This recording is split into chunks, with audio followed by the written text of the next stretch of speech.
Welcome, everyone. We're glad to have you here joining us today. We've got a very special program set for you, and entertaining will be definitely involved. We're going to get started. Imagine telling employees at your people first company to bring their whole authentic selves to work and then making them immediately regret it for doing so. The contradiction is that that's today's workplace. So today we're going to be talking about it. Again, welcome everyone. We're really excited and thrilled to have you joining us. The truth is, the workplace is still stuck in the dark ages. We're in 2026 and we're still arguing about diversity like it's optional. We're still debating psychological safety like it's some kind of workplace luxury. We're still watching generational warfare play out in the conference room, where older leaders call younger leaders, or I'm so sorry, calling younger, employees entitled or sensitive, and the younger workers are calling the system what it really is, which is broken. Work-life balance, such a fairy tale to many employees out there. It's people first culture is not exactly interpreted how it should be. It's more so just a slogan on a careers page.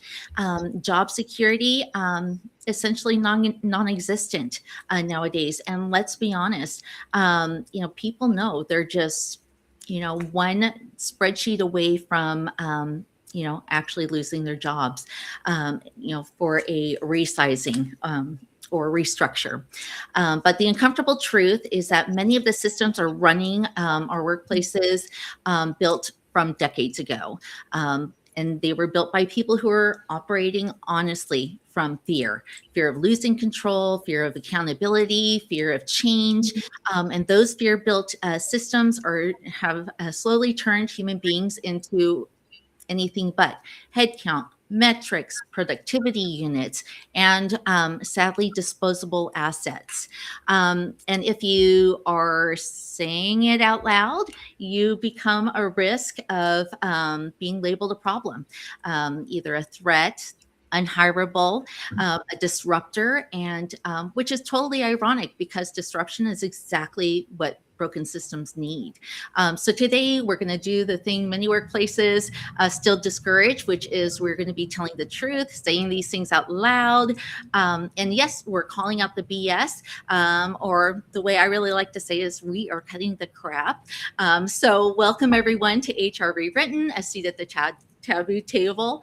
And forgive me, my lips feel like just frying on me right now. So I'm not having a stroke, just so you know, but my lips are very dry for some reason.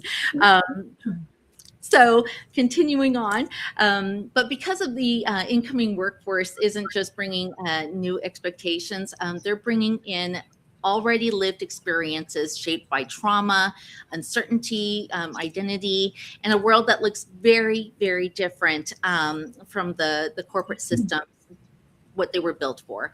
And so that means employers need to start paying attention and getting with the program.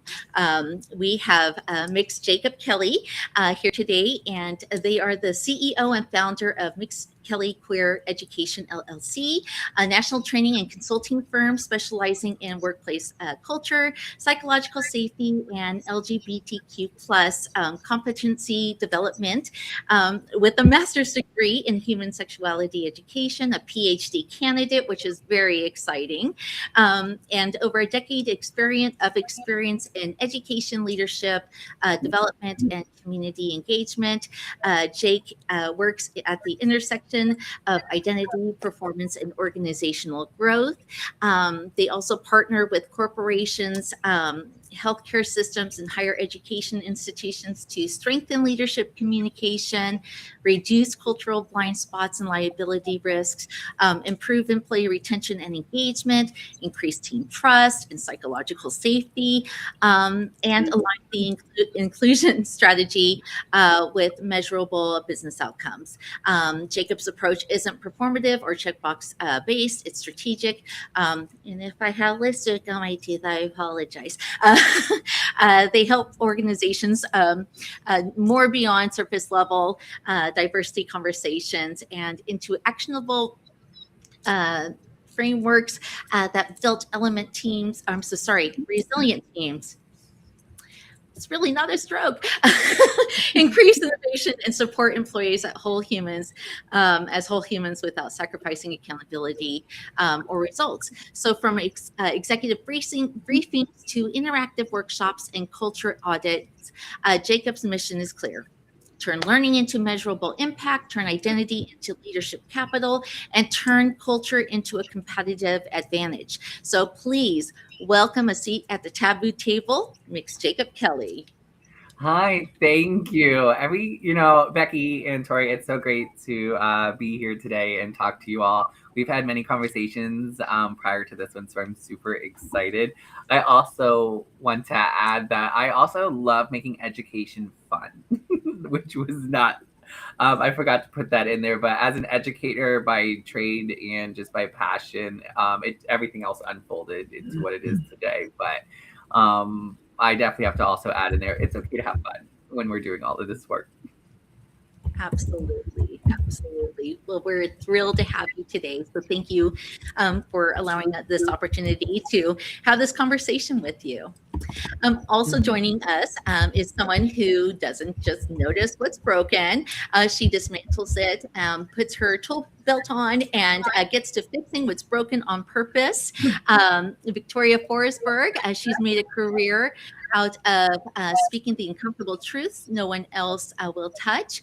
She identifies systemic gaps, exposes leadership failures and challenges, she doesn't ask permission. She doesn't sugarcoat. What you see is what you get, and she certainly doesn't shy away from the taboo topics. Victoria isn't interested in applause or social clout. She's interested in real change, accountability, and more importantly, impact. If leadership wants a mirror, she's the one who's holding it up. If employees want a champion, she's the one stepping in. Victoria Forsberg, welcome to the table that doesn't tolerate silence or excuses.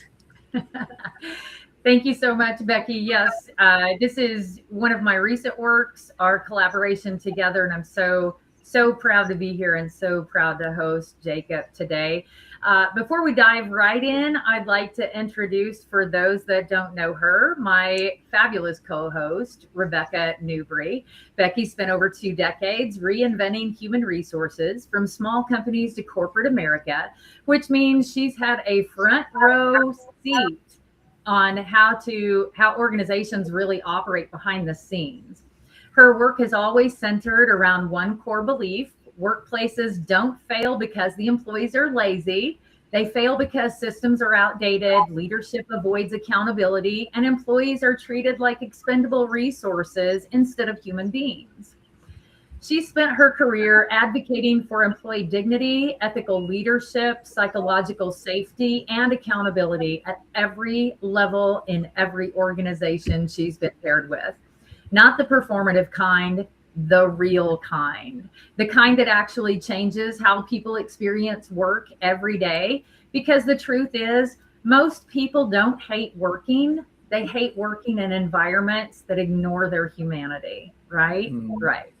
Because if we want better workplaces, someone has to be willing to start the conversation. And that is exactly what we built this table for. Just a few rules of engagement here for today. We try to cover these each and every podcast. We deal in honesty here. That means that we may challenge ideas. We may healthily disagree, but the goal isn't to win an argument. It's to understand the problem well enough to try to find the solution, right? We do not engage in political agendas, ideological campaigns, or religious debates. No workplace topic is off limits. Power dynamics, leadership failures, systemic issues, generational differences, identity, equity. If it impacts people at work, it has a place on this table. This isn't about canceling anyone. It's about accountability and growth. Systems don't improve when people stay silent. They improve when people are willing to look at them honestly. Respect is required at this table, and agreement is optional. So if you can handle those terms, pull up a chair because you're right where you need to be. Welcome to the seat at the taboo table. All right, let's dive into it. Becky? Perfect. Thank you so much, Tori. And let's be clear, the table isn't exclusive. There's no velvet rope here. You're welcome to, whether you're here to learn something new, challenge an idea, ask uncomfortable questions, or defend your perspective. We invite everyone participating to, abide by the following: assume positive intent and take responsibility for impact. Listen with the purpose to understand, not just to respond. Stay curious, especially when something challenges you. Remember that discomfort data. I'm so sorry. Remember that discomfort is data, not danger. And what you learn here, take it with you, apply it out there. The space isn't about shame, it's about growth, and growth requires awareness, ownership, and action. So, like Victoria said, pull up that chair because conversations like this are exactly how progress starts. So we are going to go ahead and get started. Jacob, I wanted to start with something foundational, something that rarely gets fully addressed by HR or leadership. You work across healthcare, education, and business.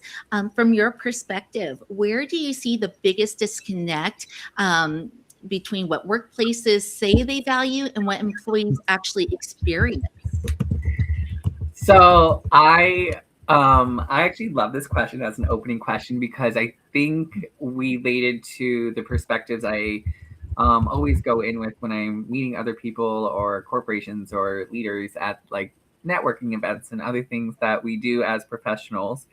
And when I think about what's missing is that real understanding of we businesses and places are constantly putting terms out there. They're putting it on their websites. They're putting it in their handbooks. They're putting it in like those recruitment options. And so, when it revolves around their statements and their missions, visions, and core values, the biggest gap related to then the employees' experience is how do we know this is what the employees are experiencing? What is it that's telling you that this is what they're feeling? How do you, if I have to challenge, how do we know that this intention related to what you want your workplace to be, is it in a progress of this is who we are going to become, or is this who we are now? And it really takes away the gap between language and practice. So we could be saying all the things, we could be putting our words out there, but what is the practice behind it? What are we actually trying to do? And in the work I do around psychological safety, like 3 areas that make me think about it is like when people are like, oh yeah, we're diverse, or we value diversity. And, then we look at a company and we're like, when you say this word, what are you thinking? Because based off of what I'm seeing alone, I can tell you that the perspective of diversity is not always meeting the actual understanding of diversity. And we get into those gaps of like, what is being perceived to what is actually true. And the other forms that I also think of is collaboration. So how much do your day-to-day staff members, the people you're working with, the people that are running your business, actually collaborate in decision-making, in team design and strategy planning, but then making those projects real? Because if we're saying, yeah, we love collaborating, we love aligning and building bridges as teams, but then you sit there and nobody's talking to each other, I'm very questioning of like, why? Where's that lived experience that's making us not actually collaborate? And then the last is like in innovation. And so when we are thinking of new people to step up and go, we want to hear your new ideas, we want to hear the solutions, but then we sit there and say, well, why are we asking the same person the same question at the same solution? And then we question ourselves, well, it's not going anywhere. But then we turn around and again, we're saying, but we're innovative. And so I always challenge or see a gap in businesses where when I'm just sitting there like, what is the experience you're hoping people to get, and are you asking it? So perfect. Exactly. And, and having said that, many organizations, they say they want their employees to be, bring their authentic selves to work. Historically, older LGBTQ plus generations have faced significant risk, just for existing openly at work. And today, the younger LGBTQ plus employees are navigating trauma, fear, and uncertainty, even in supposedly those inclusive workplaces. What are some examples of ongoing experiences and fears that you would say are often overlooked, and how do they reflect the larger systemic failures in organizational culture? Yeah. So I first want to actually acknowledge something that you just said about history of queerness and elders, because it's true. I think people forget about like the lavender scare and when we went through the 80s HIV epidemic and pandemic and what that did to individuals in the workplace. And even now, there is a rise on violence towards LGBT people, which puts them at risk for being showing up in a way that they can feel comfortable and relieved, but also safe in their own sense. So I do want to acknowledge like our history is both different in generations, but is still existing in that we have to navigating, because one of the studies that the Human Rights Campaign did back in 2023, and I believe they should be coming up with new data here soon, since they do it about every 2 to 3 years, was they showed that LGBT people, about 46% of them don't feel safe coming out in their workplaces due to harassment, due to violence, and also due to the lack of growth that they'll receive in their company. So, there's that biasy of the minute somebody comes out, or you find out more about their sexual orientation or gender identity, and now all of a sudden they're not thought about when promotions are happening, they're not thought about when raises are happening, they're not thought about when we are recruiting, because in our minds we have those biases, like we have a certain number, so why do we need more? Because we train people saying diversity is important, but we didn't train people on like that shouldn't be the end goal. Their quality of who they are should be brought to the table, and then who they are should be allowed in the experience of our rooms. And we don't teach people that experience. So to get back more to the questions of like, what are we seeing and what are people experiencing? Safety is a huge one. And I mean that in a physical sense. Each state has their own information. I can only speak for Pennsylvania, since that's where I live and reside in at most, but I could look up anyone else's. But I know in the state of Pennsylvania, violence towards LGBT people and the concern for violence is now at the top rate of our state survey that says, what are you most worried about? And so with that, though, you have to think about safety also comes with employment. But then we go, do you need a job so you have a job to eat and you can pay your rent and you don't become homeless? And like, that is where we look at the social determinants of health, right? And so that impact is a mental process that people actually go through. And it's not just LGBT people, but in the sense of my profession, what I do, it definitely, there's an integrative of intersectionality that happens there. So I do want to name that. But when we look at workplaces as a whole, some of the things that I constantly hear from is people don't like speaking up. Right? They may feel closeted in this, but they hear microaggressions. We hear when I say we, I'm talking about LGBT as a collective, and those microaggressions lead into just silence. So people then start slowly disengaging. The quiet disengagement, where you were a really top star, we heard your voice, and now all of a sudden you're like, I don't really hear you that much. I'm not seeing as much engagement, and so it's where we sit there and go, what's the bare minimum? Because I'm going to reach that instead of going above and beyond. And it's because of that discomfort of why am I emotionally doing labor at work that is about informing people, educating people, having to constantly say, yes, this is my experience, but why do I have to have a specific training that now you want me to lead? And now we have tokenism, right? We have the ability for people to say, because it's you get to teach everyone, instead of saying we should actually work on this because there's a pattern here that every single person that is dealing with a microaggression has to also then be teaching people about that microaggression. And so that is one of the biggest areas, because that then lacks the mentality of what retention looks like to what recruiting looks like, and workplace culture as a whole. I don't think people value workplace culture as the understanding of like everyone, because when we say everyone, I actually challenge people like, who is everyone? Is it everyone in your mind, or is it everyone that you can't see as well included? So And yeah. And really, I mean, that leads me to my next question. I mean, how important is organizational culture? I mean, is that just, again, like a slogan for your website, or is it something that the company really truly believes and is trying to, actually make happen? So, sorry, go ahead, Jake. Yeah, I'm glad you said that, because it makes me question when people talk about organizational culture and I go, do you detach yourself from when you say those words?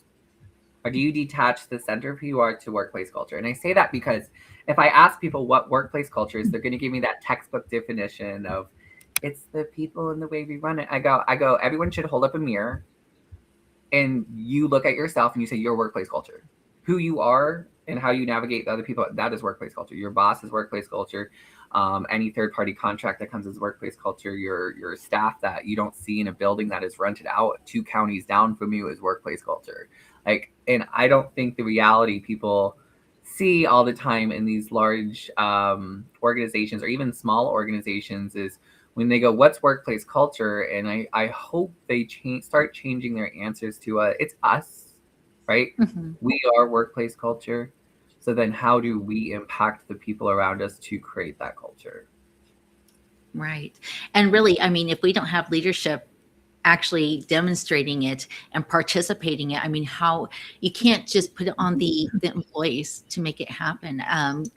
Employees want to make it happen, but if they don't have leadership supporting them, nobody wants to get in trouble. No one wants to be singled out. And so it's not, a lot of people don't feel it is safe to do so.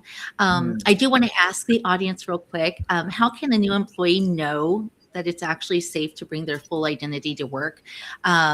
Especially if leadership hasn't modeled inclusion or transparency. So I did actually drop that in the chat. Oh, thank you. Go for it, Tori. I dropped the question in the chat. So please, everyone that's listening, give us your opinions and answers in the chat. And really quickly, I didn't say it in my rules of engagement because it's so ingrained in my mind. I think everybody should know it, but there are no stupid questions. Please do not feel inferior to ask anything. This is educational learning. We're all here to have conversations, and a lot of times it's conversations that we don't have in the workplace. And I want to take an opportunity just to interject here. I think, bias is prevalent on all levels in the workplace. We've all experienced it. And sometimes I think HR is impacted more by bias because you're trying to be that balance for people, and it's really difficult. And to that, I want to say, I would like for us to start teaching and educating people about bias and how we can understand it, whether it's implied or unintentional. I think we need to understand the true meaning of bias and where it applies, right? And further, I will say it was interesting to hear you guys dialogue about what culture looks like. For me, I look at it from a lens of how do I conduct myself, right? That displays culture for the organization I represent. How does the CEO conduct himself or herself, in a situation that represents the company as a whole? How does the non-exempt employee that works on the shop floor, perhaps on an assembly line, conduct themselves inside of the organization and outside of the organization? That's culture, right? And when Jake said, hold up a mirror, it's all of us, right? So yes, how we conduct ourselves creates the culture. HR typically gets left holding the bag about creating or maintaining or structuring culture. And I disagree with that. It's not true. It's not HR's responsibility to create or organize the culture. It's HR's responsibility to make sure everybody has that mirror, right? So for me, it might be even more broad. I've worked my entire career, probably the first 15 years of it being having bias held against me. You know, I've shared this story openly. I've lost, right? I look differently than I used to. I know I've been passed over for promotions because of the way I used to look. I know that I applied for a job in the 90s to be a flight attendant. That's really what I wanted to do because I wanted to travel the world and I wanted to engage with people. I was declined because at that time there was a weight restriction on how much you could weigh as a flight attendant. And I was 3 pounds over the limit. And I got a letter in the mail. I still have it to this day stating that. So when we talk about psychological safety, you know, I said earlier, I could be Jake's great aunt, probably grandmother, right? I just want to be sure. I mean, we've come a long way, but we're still not there. We are still not there by a long shot. And it's troubling to me that when we talk about inclusion, we're not also taking an opportunity to educate people about bias, about the aspects of bias. So just want to say. Yeah, I'm glad you brought up bias because it's a fundamental factor that I don't think many people keep at the forefront of their minds, because when we talk about biases, all of a sudden, you know, people go, oh yeah, right. We can give out examples like, this is what it is. And I've learned that bias is a buzzword a lot of corporations use to help filter out, navigate through these spaces. That is like, should we hire this person? Oh no, they really focus on bias, which makes me know that I'm going to be under a microscope or a lens, because that means they're going to challenge who I am. And people don't like to be challenged. But if you're going to work within psychological safety, you have to get challenged. You have to be challenged. And you have to be comfortable with discomfort, because biases and calling in or calling out biases, both methods are very important to use during certain times. Really speak on, though, what biases are, because there's you know, we have those words of implicit and non-implicit, direct, non-indirect biases, and there's a lot of work there that constantly needs to be recognized. And I think the reason why I've seen a decrease on people focusing on biases is because they get tired of the work, they get, you know, fatigued, they get burnout, because they didn't realize you have a lot to unlearn to relearn. Because that's what we're doing when we are going to teach about biases. It's not here's a list, if you do any of these it's wrong, if you do any of these it's right. That's not a biasy training. A list is saying, hey, here's things that we do that potentially can leave discomfort to people, and even worse, harm people. And when we start using those words, people all of a sudden get discomfort. And so I know for myself, nobody's perfect. I'm not perfect. But one of the things is, if somebody brings attention to a bias, my question is going to be, how do you lean into that? Do you lean in it with, I'm very curious now on what other behaviors I have that have led me down this path that I can hopefully reanalyze and become aware of to fix the behavior? Or is this something that I'm going to need much longer care and work on, that I don't know, I might need extra help on the capacity of what that is? Because not everyone's going to start in the same place. Not everyone's going to be in the same area. And so I'll give a real easy one. And I will be totally transparent. I might be stopping to use this example, but for the sake of this, I am. And I'll explain why I'm going to be not using this example. But I'll take pronouns, for example, right? Pronouns is one that a lot of people have grasped. It's a buzzword. It's there. But there is bias around using people's pronouns. But what they don't understand is not a bias because of the term pronouns, since we've learned pronouns in first grade, right? We learned I, we, you, he, him, they, like we, us. Those are all pronouns, right? But the minute we're confronted when somebody owns that, right? Like I'm a person that owns my pronouns are they, them. I'm going to own this. This is mine. But I'm going to be communicative. So I'm going to say, hey, these are my pronouns. Can we use them? The biasy people have, though, around, though, is will they use them after it's heard and said? Or do they need to work on that bias of being like, oh, yeah, because when they see someone like me, automatically going up, he, him, right? It's an automatic response. And there is nothing, in the sense, there is nothing wrong with having that biasy because it teaches us fight, flight, or a freeze response by natural biology. However, on the term of culture, respecting who I am and respecting my pronouns is where we come from. And so that is the division of making sure when we are teaching about biases, that's just one bias, right? Like that is just one bias. We talked about pronouns, but now we're talking about the appearance of who I am, how you navigated the world of seeing people like me. When have you heard or seen people like me in social media or in your families? When have you interacted with me? And so, Tori, to get on your point, to bring it back, is when we talk about biases, that is the level of biasy training we need to be at, that we are not at. And I wanted to just comment, Jake, when you were talking about, discomfort, and even in our disclaimer at the beginning, we talked about discomfort does not mean danger. And, I think about it almost like a workout. You go to the gym, you work out, and you're feeling these achy muscles and everything else.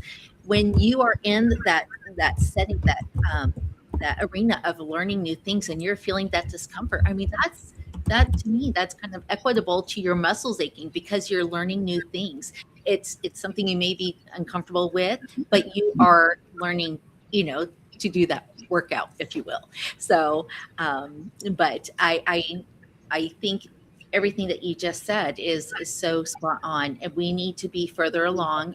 We need to have better trainings for, leadership, and then also for, employees, coworkers, so everyone is on the same page. Everyone is, fully educated. And that's the thing. I mean, you can sit in a training, and there's a difference between listening and hearing. And so you have to be open to listening, the active listening. So I definitely agree. Active listening is a tool, but I also hope that the people who are active listening are going to be the top management, the higher ups, because they're the ones that unfortunately need to sit in vulnerability, right? And need to be sitting in that and model.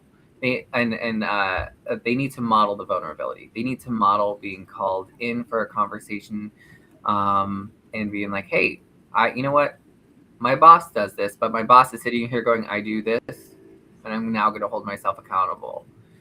And then take actual action steps after that. That is where real change comes into. But that is also, where when we say what modeling looks like, it's not just saying, yeah, I was there, we did it, we moved on, I showed up. Because that's not modeling. That's just being present. And you might not even be present just because you're there. So that also starts a whole different conversation. But if you can sit in discomfort, and you can sit in knowing I feel icky right now, I feel gross, I might need a big breather or decompress or a spa day after this, then honestly, the only thing I'm going to probably say is that was a really good training. Mm-hmm. You probably actually learned something.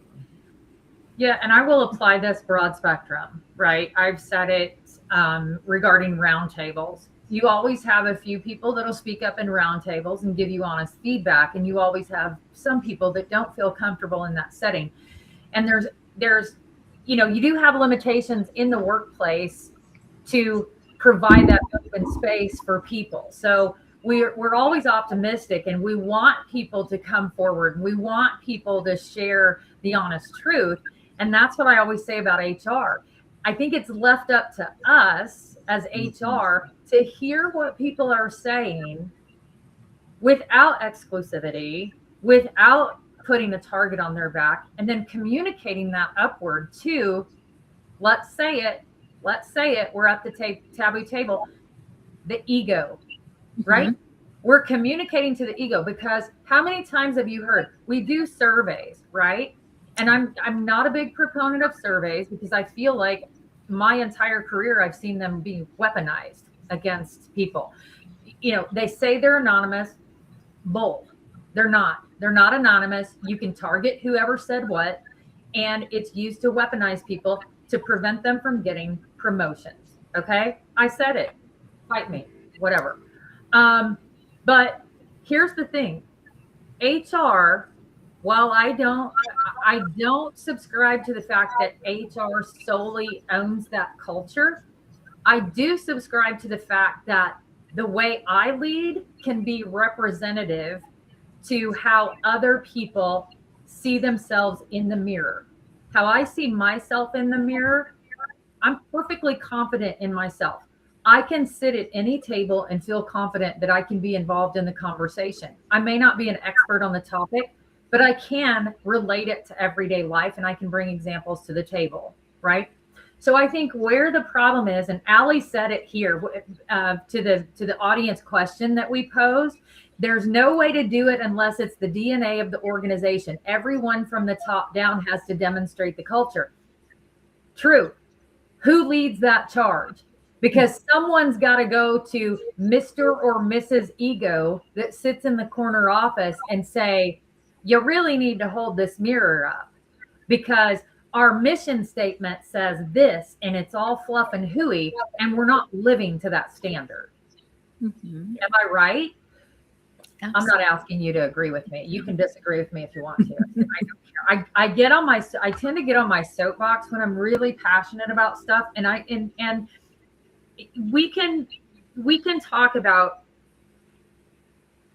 inclusivity. We can talk about all the different things, and I will always go back to it's human, and there are so many variables that come into play because when you talk about a workplace, it's what America was built on. I'm not getting political here. It's what America was built. It's a melting pot. We all come from varying backgrounds. We all have different levels of education. We all have different life experiences. We've all been shaped and modeled in our home life very differently. And when you bring all of that together, there's a natural biases that is created. And while I don't think that it's HR's responsibility to carry that torch and make sure that everybody is doing, I think it is our responsibility to understand or see and bring it to light. Absolutely. So some of the things that I was hearing, Tori, was around what HR is used for seen within workplaces. And what's coming up for me is how HR, in some cases, is seen as the scapegoat for leaders who never got the ability to have a leadership training or to be in a role where they were hired. And, you know, how do you handle conflict management? How do you develop psychological safety on your teams? How do you get emotional intelligence? And so, you know, we'll go to HR, right? Because that's one thing off of somebody's plate, which then shows actually the dedication to their role isn't that they are a leader, right? That is a big sign that I've seen where I go, maybe you shouldn't be in the position that you're in. But as a third party contractor, I have no problem saying that. Like I'll say it in a more professional way when I'm in front of them, which is we should reanalyze maybe the roles we have here. If we do not feel competent enough to sit there with a team member and say, you know what, this is something I have to manage because that's part of my role as a supervisor, director, leader, ED, deputy director, whatever it is, because that is true, and I've seen that very much so. But I also want to acknowledge that there are situations that are not always handled in a way that is seen fit because of, and this is more towards our theme today around psychological safety, because one of the biggest ways people go is like, yeah, we have psychological safety because everyone feels included. And I tell people, like, do they feel included, or are you making it look included? Because if someone doesn't trust you, you don't have psychological safety. If Correct. someone doesn't feel respected by you, they do not have psychological safety. If someone's integrity is constantly being challenged, you don't have psychological safety. You have something you made up saying you're creating a space that looks good, but it doesn't exist. And that is, to me, the biggest disappointment, because it's not one department's job to do all of Right. that. Right? I agree. And too many people think it is, because they don't want to do the work themselves. Because psychological safety isn't a tool that you go, we put it on paper, therefore it is. Because say people, I hate surveys. When people do, why do we need surveys? And I know you mentioned surveys, and I tell people, I need to know what you're doing surveys for. As a researcher myself, working on my dissertation, I'm very adamant on, like, your data needs to be very important and impactful and purposeful. It doesn't need to be intentional. I don't care about the intentions of your survey. I want to know what the impact you're trying to drive with the survey. And what really needs to happen is, I tell people, try some other approaches. Instead of the meeting that could have been an email, make that meeting an email, and then switch to a team building meeting where we actually give hardcore discussion based feedback, where we have questions that say, you know what, in the last quarter, did anyone need to bring up anything, that needed to be said that we couldn't, that we didn't have time for, that we felt dismissive? And owning that language is a great way in psychological safety. So, you know what, I may have been dismissive because I wasn't focused on this thing, and I'm going to own that. It doesn't mean I make it repetitive. It doesn't mean we use it as an excuse to not question what is actually happening if our workspaces and our workplace cultures are not doing well. But it is one way to invite conversations if someone's looking somewhere to start. The other is to just do 360 management, right? So why is it always top down? Why can't the bottom level call the other up, right? Because reviews shouldn't happen of a performance based off of your job. It should also say, you know what, I went to my boss 3 times and they have not given me the tools, the resources, or anything, and I have it documented to show. But who do I go to, right? Who do they go to? And then instead of having a conversation that says we need to work on this way of communicating, it shows, you know what, there's a lot of growth that needs to happen here. And so now we have these 360 management tools, and we're going to create quarterly goals off of them based off of our team alone. Like, that's how you build a structure that creates trust, because everyone's involved. It's not someone telling someone else to do. It's not saying, it's someone else's job. It's that person's department. And I don't think enough of organizations, I think people forget.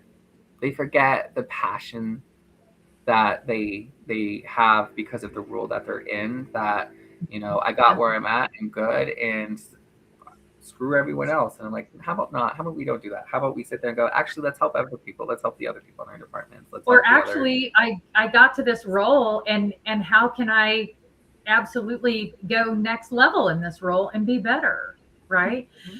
I want to throw in one example.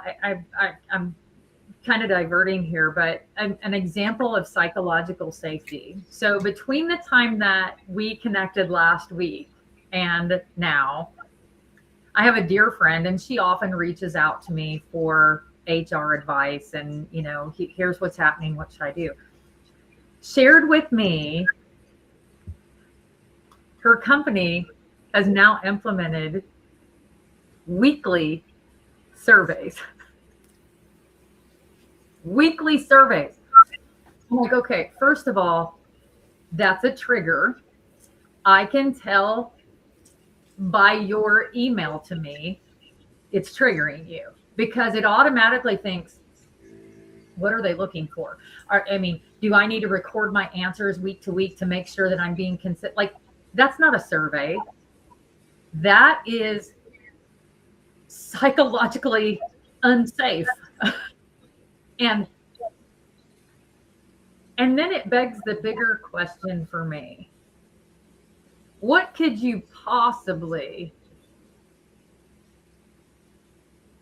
be motivated or think is a good investment to create a weekly survey? Not only that, but the email about the survey was really disturbing to me, because it's like, oh, we want your honest feedback and we want you to be completely transparent and blah, blah, blah, blah, blah. But do not share this link because it's tailored individually just for you. I said, okay, that tells me all I need to know right there. So then I guide her, right? I guide her in how she needs to survive it. I won't even say thrive in it or feel heard or feel seen or answer it diplomatically or whatever. Survive it. Because clearly there's an intention that probably no one else or the majority of people are not paying attention to. But I'm thinking, wonder how far it would go if you actually had human interactive conversations rather than to structure a Go Monkey or whatever survey once a week to people so that they can check all the boxes and say, yes, my manager is performing to the highest capability they are. But yet you just had a verbal conversation with your manager where you were chastised because you were 1 minute late logging on to the workday and they're looking at your login like, so I'm thinking, okay, here's another aspect of psychological safety in the workplace that is absurd to me. Yeah. So yes. That first of all, anyone that needs to do weekly surveys like that, I'm very. I have a lot of red flags that I'm like, oh, this is, what are we doing? What is the purpose here? But I also want to acknowledge that one of the things that psychological safety, what it helps us be aware of is we go through two different things. One is exploitation, right? So are we exploiting people? If we are, that's not psychological safety. It doesn't matter how you look at it, right? Because the work that you're doing is more malicious to the person. And then the other that we work for is patronization, right? So if we are creating systems or behaviors that either exploit people or create patronization, that's not psychological safety. It doesn't mean you can't have an image, right? That's where we go, yeah, no, you're able to comment and let us know your feedback. But then if there's retaliation to that, that's pretend psychological safety. That is a misunderstanding, right? So because like the retaliation towards someone's comment or question is not a bad, it shouldn't exist. But having a curiosity to like, what, I see that this came up, I want to talk more about this, right? And so I wanted to name those two things. That's what psychological safety sort of navigates through. They navigate exploiting people and they navigate patronizing people. The other parts to that is, for anyone who is listening, might not fully understand psychological safety. The stages of psychological safety is inclusion, learning, challenge. Oh my gosh, collaborating. Yes. There we go. It's inclusion, learning, collaborating, and challenging. Right? Do you feel safe to be included? Do you feel safe to learn? Do you feel safe to collaborate? And then do you feel safe to challenge? And that is psychological safety structure, at least the one that I follow, by Clark. But the other thing is, anyone that's out there who's hearing this term, psychological safety was only coined in 1999.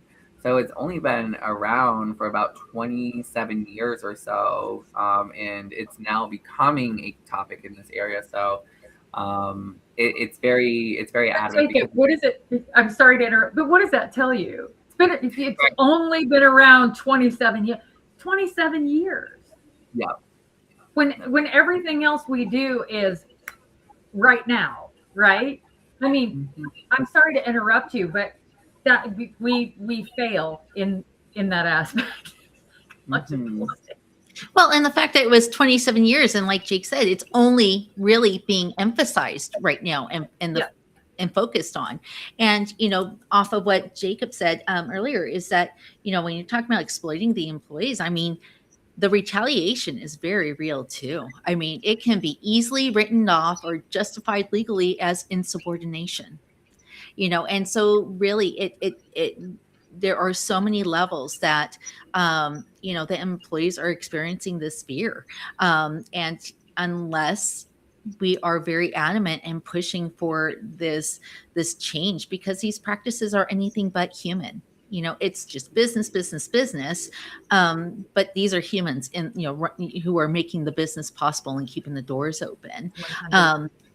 And Jake, I wanted to ask you, why do you think employers are adverse to investing in these educational programs, and these development and leadership trainings?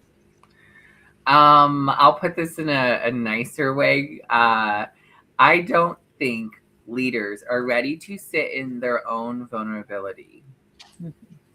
That is my number one reason. They don't want to be called out. They don't want to be sitting there going, what am I doing wrong? Because first of all, who likes to be told they're doing anything wrong? So I get it. There's a defensiveness. And so when I think about why people delay these trainings, that is the number one reason why I go to. It's like, oh, you just don't want support because you feel things are working. But then if I start asking you, what is the experience of your staff members, what is the experiences of your heads of your departments, what is your board, like what is the experience that's happening?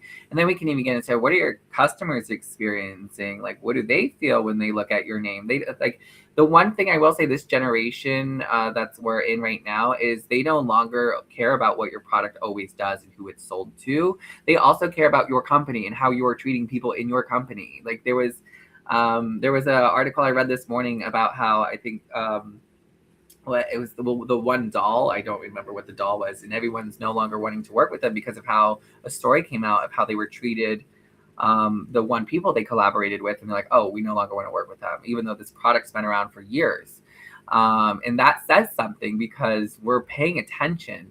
And this isn't new. This has been happening. I think it comes into performative allyship and action. It makes me think of all the companies who, within the last year, are like, we're not supporting prides or rainbows. I'm like, oh, why? Isn't this part of your mission though? And then like, no, they're just trying to do these things. So I want to call out that vulnerability of not wanting to sit into it. I will also say, I don't think it's truly valued, right? And when I say truly valued, I don't think that this is seen as a skill. It's seen as a soft skill. It's seen as American Good doll. Thank you. Someone put it in the chat of the doll I couldn't think. That is who I was thinking about this morning. American Yes. Girl doll. Yeah. American Girl doll. Yep. Mm-hmm. And so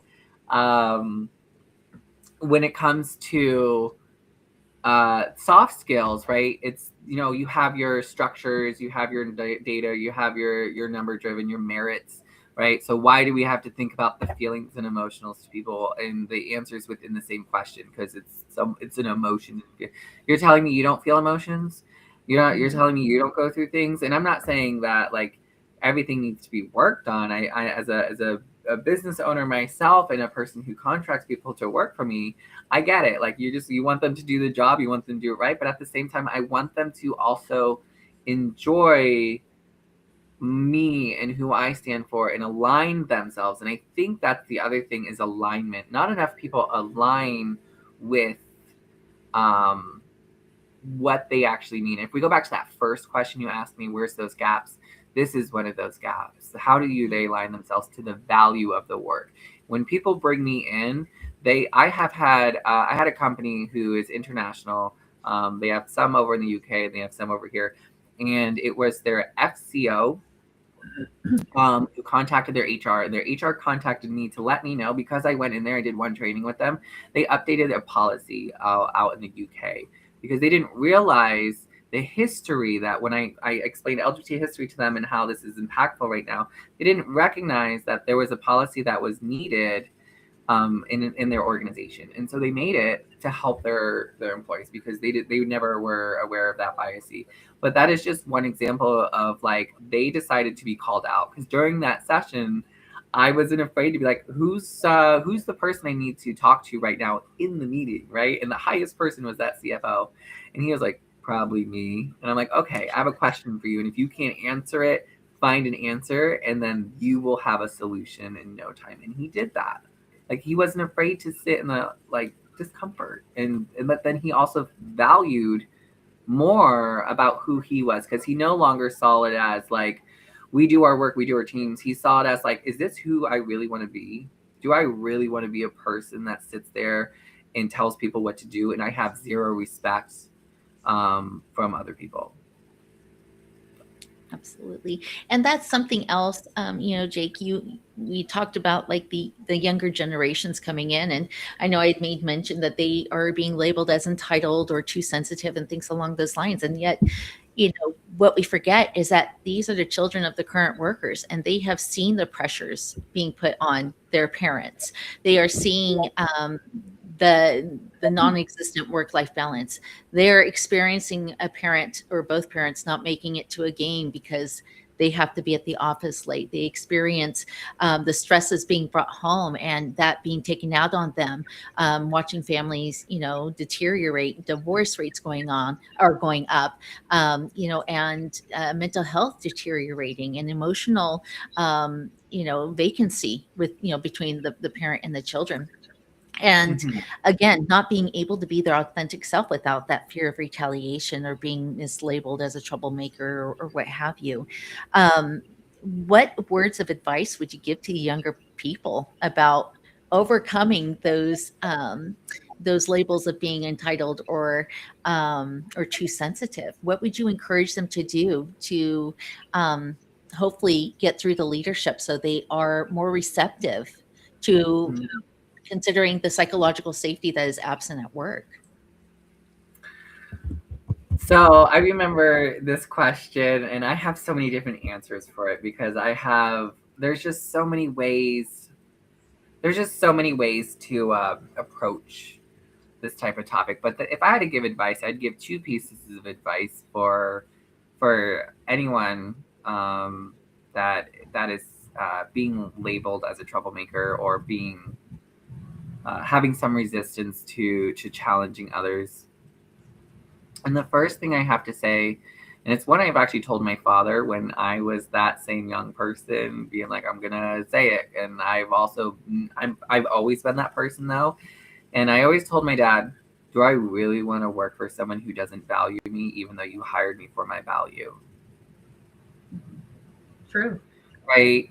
Like, and it's one of those, and I get where my father comes from because he's the generation you get a job and you work there and you really don't make any changes. Say that louder for all the people with ears, please. Say it one more time for all the people with ears. Do I really want to work for a company that doesn't value my opinion, but you hired me for the value I give? Like, the answer is no. Right? Because if I'm like, and there's always approaches, right? There's a way to do things, which was my second response, and I'll get into how you can actually do these things.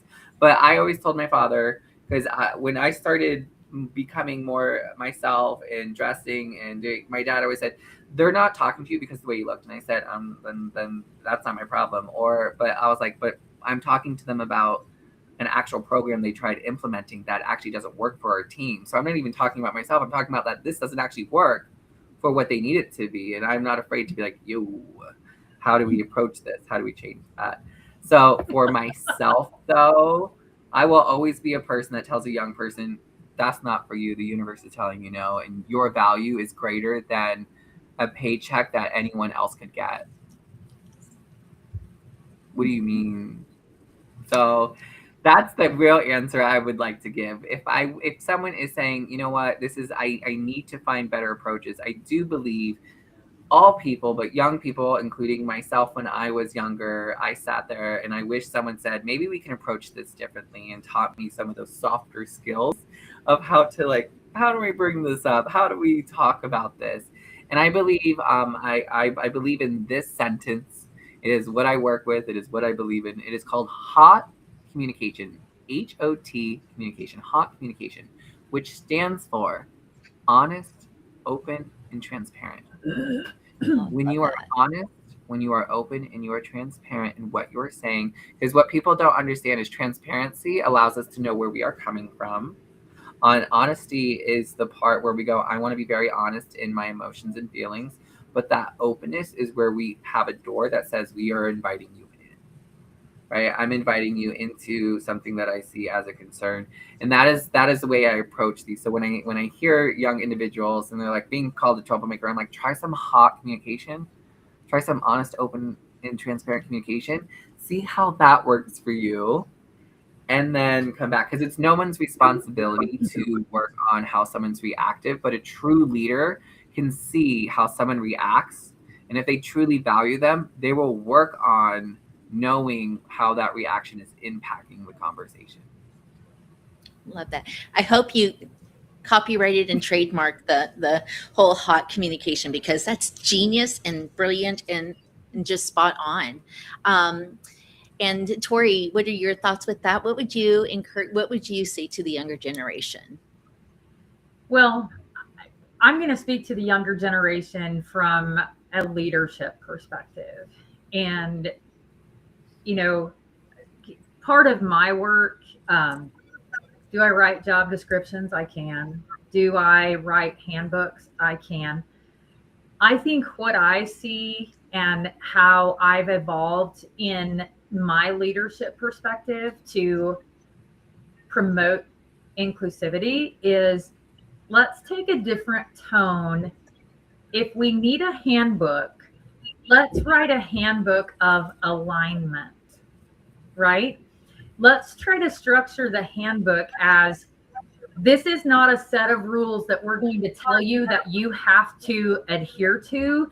And we're going to be scanning it every day to see if we can find something that we can nail you to the wall for, right? Let's write a handbook that is open dialogue, saying, hey, here's our organization. Here's the expectations we expect of you coming in. You know, we do this. We promote this, you know, take on a more human approach to a handbook instead of handing somebody 74 pages of BS that no one reads. And then you ask them to sign a document at the end that says, I acknowledge that I read and understood it. And then when you call them into HR saying, well, on page 26, you have violated this policy. It specifically says, we don't do that anymore, right?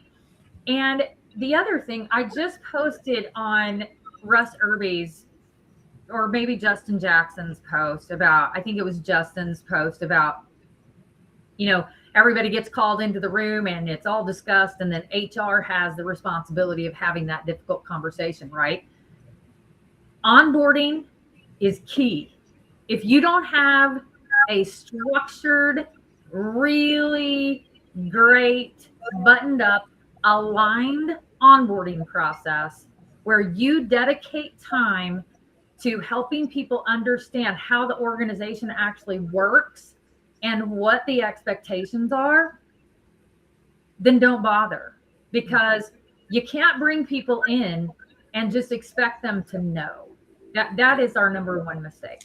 So my advice to young people is, demand that you have a proper onboarding.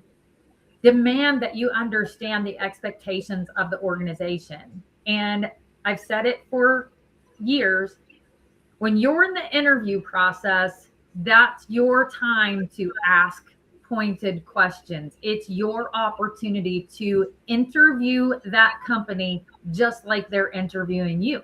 And if you get a red flag, don't be so desperate. Oh my gosh, I need a job. I need a job. I need a job. We've all been there, right? We've all been there. But don't be so desperate that you say, well, that really was a red flag, but I'm going to discard it because there were 3 positive things that I saw. So I think I can go ahead and make it work, because I'm telling you, you'll get in there and then you'll say, what the actual have I gotten myself into? Right? So that's my perspective on the younger generation. And for myself, I would say to the younger generation, you don't need permission or a company slogan saying that you should be your authentic self at work. You be you. You don't need permission. And if anyone dares to say something to you, you can let them know this is a them issue, not a you issue. I will also recommend you don't have to be silent. You deserve to be treated like a human being. You are allowed to take care of yourself, and you deserve to have psychological safety. And if you are going to be labeled as a troublemaker, I would say, so be it. If you're a disruptor for and you're being labeled as a disruptor, you're pushing change, and you're pushing change to bring humanity into the workplace. And so that is my spiel. I know we're out of time, but I do want to thank Jacob from the bottom of my heart for joining us today. This conversation, needs to continue, absolutely. And Jacob has told me before that they would be happy to join us again, and I appreciate that, and I will be holding them to it. I want to give everybody an opportunity. Jacob, tell everybody where they can find you, how they can find you, all the good stuff, right? I know we're over time, but you know what? It's all good. Yeah. Thank you. First of all, thank you both so much for this amazing conversation and allowing me to do something I love more than anything, which is provide the knowledge I have to so many. But to find me, it's very easy. My website is juicywithjake.com. And if you are looking to work with me, get to know me, want me on your podcast, whatever, you can contact me through there, which has my email, jake@juicywithjake.com. All of my social media platforms is also Juicy with Jake. You can literally type that anywhere and you will find me on any of my platforms. And I just want to also acknowledge I have a different podcast called Hot Pink America.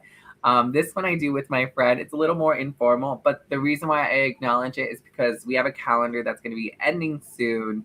If anyone would like to order one of those calendars that have me and a good friend on there, the reason why I say that is because all the money donated to that specific calendar gets donated to the Trevor Project, which is a national LGBTQIA plus organization that helps with crisis prevention, intervention in suicide prevention type measures for LGBT youth. And this is kind of a time right now that they need it more than anyone that I know. So if that is something dear to your heart, like it is to mine, and you're like, how do I get that? Contact me. I'll send you the link, but no pressure. I don't want to be like, sell. No. Like, this is just something that is really dear to me and another friend of mine's heart. And I'm going to jump in, Jake. You're being super modest. You and your co-host of this podcast. You do all the production, you absorb all of those production costs, and 100% of those proceeds go to the Trevor Project. And I just think that's absolutely phenomenal. You're both absolutely amazing for doing that. And please check it out, because you will not regret it. And the images, the pictures that they've taken are phenomenal. And check out the podcast. It is wonderful. Talk about real talk. You will laugh. You will relate. You will learn new things. And I can't promote it enough, because it is too fun to miss out on. But I also wanted to turn over some time over to Victoria, so people know where they can find you as well. Thank you, Becky. I am very proud of my website. It's 922solutions.com, NINE22solutions.com.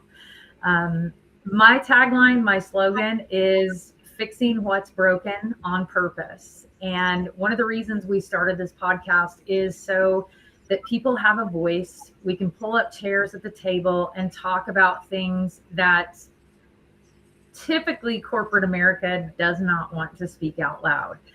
I help businesses and organizations. I go in, analyze from top down, and build structured plans that they can either implement themselves to become more efficient and more inclusive to their employees, or I will be the project manager and do that inside the organization for them. So I specialize in oil and gas, construction, and manufacturing. I've been in HR almost 30 years, and I have built an executive diagnostic that is for download on my website that helps organizations just fundamentally look and see maybe where the gaps are. And then we can have a conversation from there. So I do invite everybody to check it out. I'm also on LinkedIn. You can find me there. And we do the podcast typically every Thursday. Most of the time it's in the evening, but this has been very enjoyable. I'm glad we did this around the lunch hour. So hopefully a lot of people benefited from it. And Jake, I just want to say thank you for bringing us the education and insight. And one more time, say the value proposition to us so everyone can get their voice recorders out and record you saying. I feel like I'm being scripted right now. So if someone does not value you, you walk away, because why would I see this is I need to go back and replay it. This is how you know it's not scripted. There's nothing in front of me. There's not a green screen. The teleprompter, right. So if you are not valued, walk away, because why would you waste your time, talent, and energy to an organization that said they value you when they originally hired you? Why? Why would you waste it? Why would you waste everything that you worked for a company that doesn't value you when they were supposed to hire you because they value you? That's crazy. That's crazy. Yes. It's crazy. Agreed. So, bravo.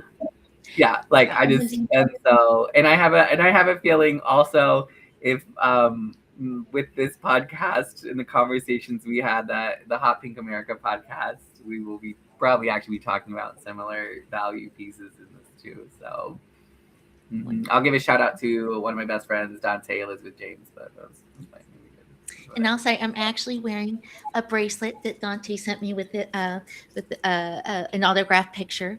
So, but yes, you're a dynamic duo, that's for sure. And just kind of piggybacking off of what you said, Jake. These workplaces say that their people are their greatest asset, but assets don't burn out. Assets don't cry in their cars at lunch, during the lunch hour, and they don't leave jobs because they don't feel valued, like you said, because they feel invisible, and even disposable.